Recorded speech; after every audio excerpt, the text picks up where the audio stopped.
একজন লোক বাজারে যাইতেছে, গাধা নিয়ে বাজারে দিতেছে যে গাধা বিক্রি করবে। সঙ্গে তার ছেলেও আছে। তো গাধার পিঠে সোয়ার করে ছেলেরা হাঁটায় হাঁটায় নিয়ে যাইতেছে।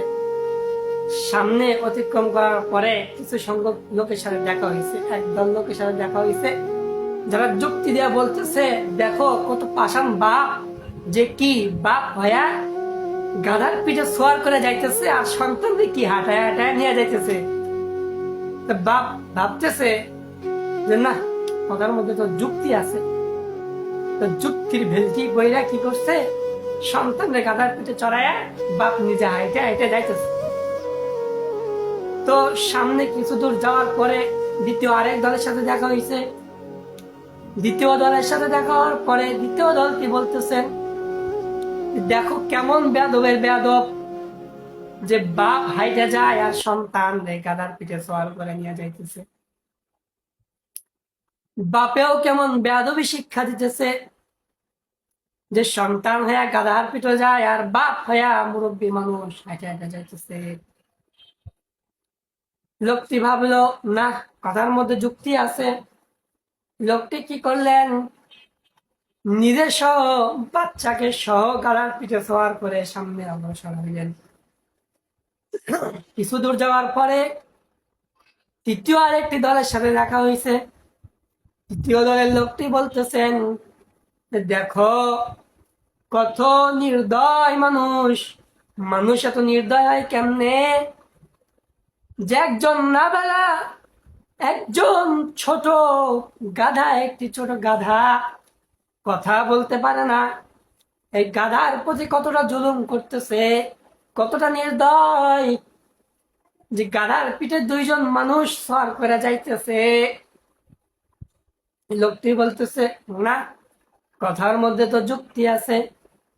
যুক্তির বেলকি বইরা তৃতীয় দলের কথা শুই না, ছেলেকেও গাধার থেকে নামাইছেন, নিজেও গাধার থেকে নামছেন, গাধা ঠেলা ঠেলা বাচ্চা সহ নিজের সহ হাইটে হাইটে যায়। সামনে যাওয়ার পরে চতুর্থ আরেকটি দলের সাথে দেখা হয়েছে। চতুর্থ শ্রেণীর লোকেরা বলতেছে, দেখো কেমন তিনটা গাধা একসাথে হাইটে যায়। 3 নাম্বার গাধা আসলো কোথা থেকে, তিনটা গাধা হইলো কেমনে, যে বলে একটা গাধা তো আসল গাধা, যে আল্লাহ তাআলা গাধাকে বানাইছেনি সর করার জন্য,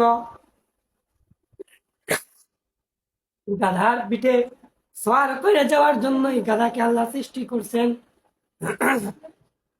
কিন্তু এই লোক গাধাকে টাইনা টাইনা নিয়ে যাইতেছে, দুইজন মানুষ গাধার পিঠে সওয়ার করে যায়, কিন্তু গাধার পিঠে চলে না। অর্থাৎ গাধা একটা আর বাকি 2 গাধা যে হাইটা হাইটা যায়, এই হচ্ছে 2 গাধা। না, লোকটি বলল না, এই কথার মধ্যে যুক্তি আছে। আসলে সাথে এই সঙ্গে করে এই গাধা নিয়ে গেলেই ঝামেলা, সঙ্গে যদি মানুষ 2জন হেঁটে হেঁটে চাইতাম তাহলে আর এত ঝামেলা হইতো না। সব ঝামেলার মূল এই গাধা। কি করছে, এই গাধারে কি করছে, ছেড়ে দিছে। মাঝপথে বাজারে নিয়ে যাওয়ার পরিবর্তে গাধারে ছেড়ে দিছে।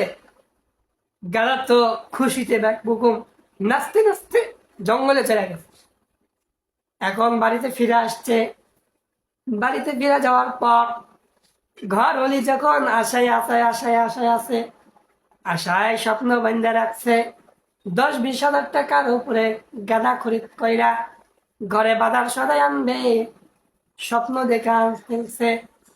যখন বাসায় গেছে, বাসায় যখন ঘরওয়ালা দেখে, যে বলছে গাধা কত টাকা দিয়া বিক্রি করলা, বলতেছে গাধা তো বিক্রি করতে পারি নাই, রাস্তার মধ্যে মানুষের যুক্তি আর উক্তির কারণে মাঝপথে গাধাটারে ছেড়ে দিছি। তো ঘর থেকে ঘর হলি ঝাঁটা নিয়ে আইসা বলতেছে, যাও, তোমার ঘরে জায়গা নাই, যতক্ষণ না পর্যন্ত তুমি গাধা সংগ্রহ কইরা গাধা বিক্রি না করতে পারবা, ততক্ষণ তোমার ঘরে জায়গা নাই, তোমার পিছে ঝাঁটিলা ছাড়া আর কোনো কিছু নাই।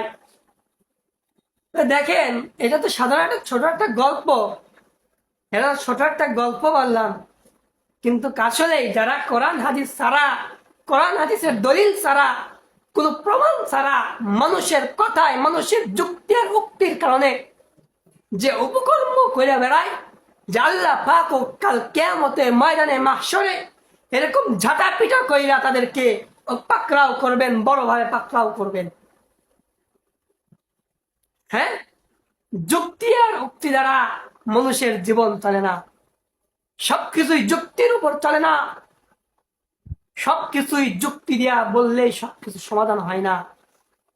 বলতে গেলে কোরআন হাদিস আর রেফারেন্স ছাড়া কোনো কিছু কথা বললে তার ভিতরে অনেক ভাবনা থাকে, অনেক চিন্তা ভাবনা করে কথাটা পরিপূর্ণ করতে হয়।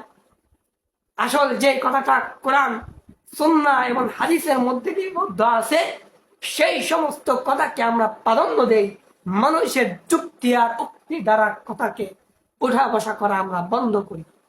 আল্লাহ তাআলা আমাদের সকলকে বুঝার তৌফিক দান করুন।